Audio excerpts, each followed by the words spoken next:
Okay, we're going to get right into this real quick so that this is short and to the point.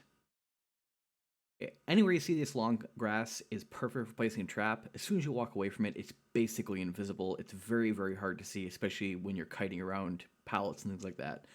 I use this as an example because a pallet can spawn here and in tiles like this. Inside of Haddonfield, if you put a trap right inside by this couch, you can't see it from the other side as you pass through, whether you're going to the window or you try and divert to the door last second. And it's too late to avoid it once you start trying to vault from the other side. Our friend Aces here is going to demonstrate that it's just, you can't avoid it. And you're basically just using the couch itself as a line of sight blocker, because they can't get to the window and they can't come around the side either. Okay, same building. Place the trap at the bottom of the stairs to the left of the doorway. That way, when they come in, you trap the doorway, the stairs, the entryway to the gens, everywhere. It locks everything down in one fell swoop, makes it easy. Backstep, there is no better place to place this trap other than right there.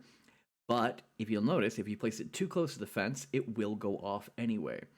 So you actually want to back up right against the bike on the other side and place the trap then. That way now, when they run along the fence, it's too far in and won't actually set off.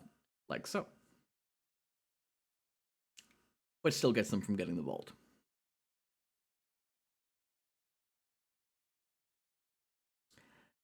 Same thing over here, the standard kind of tiles. Just use the long grass as you get it near the pallet. It makes it very, very, very hard to see. I saw before, like you almost have to be standing over it to be able to see the trap. And that's not just from the killer standpoint. Aces here was literally unable to see the trap until he was basically looking down on it from above.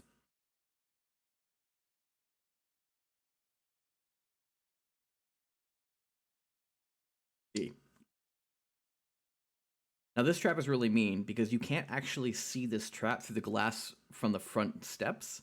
For whatever reason, the cloudiness of the glass will actually hide the trap. Now in this case there's a box here, but on one of the other tiles there's no box, and you still can't see that trap.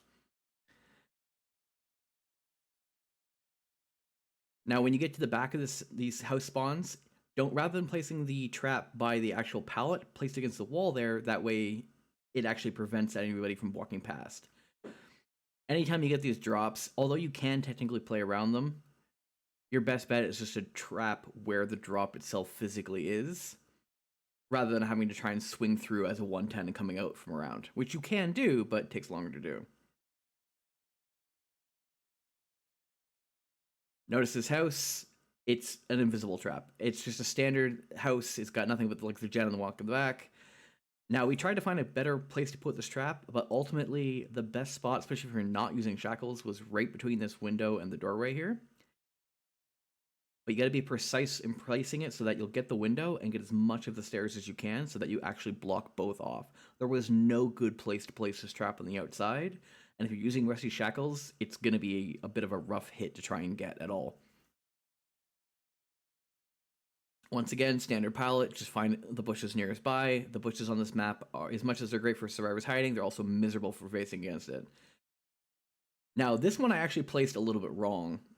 So you can place this slightly more to your left on the House of Pain here, and it will actually allow you to cover both the doorway and this one here. It's not a full cover on the other doorway, but you can cover more of it than I have in this location. So you want to place it deeper towards the back wall versus this entryway.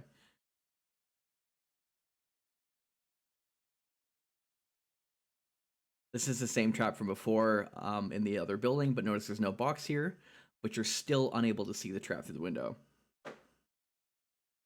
Now, this one has a drop from above and then the window vault in the corner. You can actually place the trap right in the corner there, and it'll actually stop both. And here, same deal around the back of the house. You've got a window and a drop. You can place the trap there. It'll stop off both. Same thing, find a bush, put the trap inside of it. Don't break the breakable walls. You can actually put the trap right up against the breakable walls inside of the small shed. And when you do, it's a bit finicky, but when you do, you can actually block the vault if you do it right. Well, he's being silly, but because you can't really see it until you're in close, and then you actually end up blocking the vault when you teleport, so they can't get away. And that's it. That's really most of the traps on Haddonfield.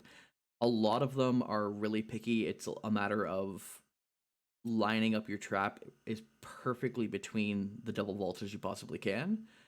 But that's it. There's not much to Haddonfield, really. At least as Hag, it's not terribly difficult to trap. It's just a little bit finicky where you have to make sure that the trap's in just the right spot or it won't work. But that's it. You got any questions? Feel free to come by my Twitch channel or leave a comment below and I will get back to you. If you like what you find here, do me a favor and subscribe.